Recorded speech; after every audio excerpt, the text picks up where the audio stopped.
We've taken a look at a lot of our procedures, a lot of the processes we normally do, and we're using this as an opportunity to further enhance our practices to make sure that as we start seeing people traveling in greater numbers, that they can travel with confidence. And what we wanted to do today, as we've been putting all this in place, is have a group of our employees go through a dry run. So it's basically going to be a mock flight where we've got a lot of our volunteers from Hawaiian Airlines who are going to go through the check-in process, the boarding process, get on the airplane, and go through all those procedures. And it's also good practice for our staff here at the airport because it's all new for them as well.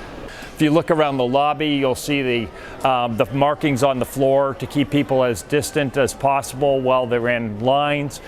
Our capacity on the airplane is being constrained at this point, so we're limiting the number of people on any flight for the time being to give people the opportunity to have a little more distance on the airplane. It's hard in that environment to go to a 6-foot distance. It's really not practical at all given how close the seats are together, but we are creating a little bit more space on the airplane by minimizing the number of passengers we'll take on any given flight.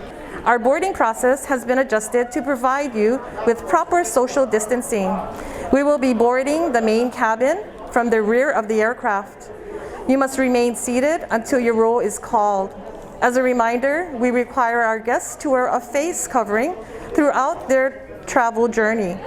For your safety, upon your roll being called, we have floor markings to provide sufficient social distancing while boarding the aircraft. We appreciate your kokua in remaining in your seats until your roll is called. Due to these safety measures, you must remain in your assigned seat for the duration of the flight. We made some changes starting early March, mid-March, in the amount of ground time that we have. So we made some changes to scheduling of the aircraft. We made some changes to what we call an enhanced cleaning, where we actually use an EPA and CDC approved cleanser to wipe down the aircraft.